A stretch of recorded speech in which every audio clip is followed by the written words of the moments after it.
Alright, well, I did my senior seminar paper on Virgil's work, the Aeneid. It tells the story of a man on a mission to reach Italy and build a city for his people. Now, since Virgil lived during the reign of Augustus, the Aeneid is seen as a homage to Augustus. Virgil explained how it was through fate that brought Rome to where it is now. But it can also be argued that Virgil meant the fate to be greater than the Roman Republic, larger than any of us, the fate, the inevitable fate of death. And in the Aeneid, we see many examples of historical places and ideas, many smaller subplots, which are a theme of human life. Now, the psychological theme I chose was Dido extending her helping hand to Aeneas. She too had a difficult life, and she could have refused help to Aeneas when he most needed it. And at one point, Dido even offers Aeneas half of her kingdom, but Dido gets tricked by the goddess Venus and falls in love with Aeneas, and eventually Aeneas leaves and Dido commits suicide. I guess the moral of that story is not to trust people too easily. Now, the most prominent link of the Aeneid to its historical setting is how Virgil made the characters' narrative similar to what was happening during his life, most notably Augustus and his battles. Uh, Kimberly K. Bell said, ancient critics were quick to note the political aspects of the epic, particularly Virgil's praise of Augustus. Virgil's aim in writing the Aeneid was to create a national identity for Rome. Simply put, he wanted to glorify Rome through the Aeneid.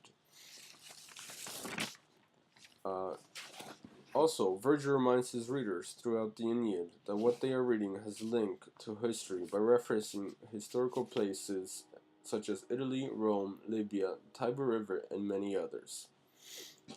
Also, after finishing the Aeneid, Vergil wanted the work destroyed, but Augustus advised against it, which was a smart move because the Aeneid praised him in Rome. So this also begs the question: if the Aeneid was destroyed, would we think of Augustus in a similar fashion? Probably not. Now, another way that the Aeneid is linked historically to its time period is by telling us that Aeneas and Augustus have a common ancestry. Now, Aeneas' parents are Anchises and the goddess Venus. This makes Aeneas divine, and since Augustus and Aeneas are of common ancestry, that makes Augustus divine. So by making Augustus and Aeneas have common ancestry, Virgil kills two birds with one stone by celebrating Augustus and linking the Aeneid to his historical time period.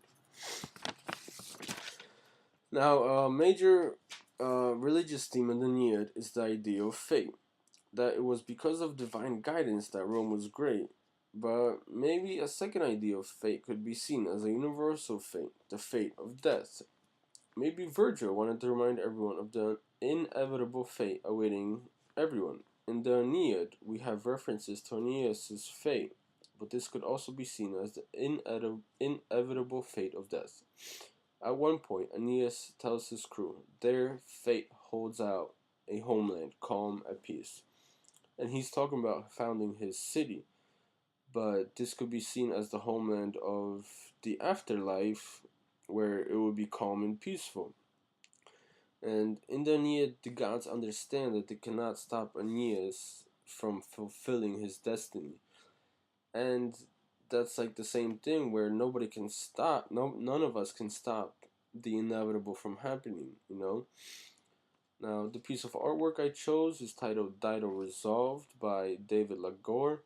It shows Dido sitting on a balcony, and it looks as though she is thinking about something sad. In the background, we see boats, which are most likely Aeneas and his men sailing away.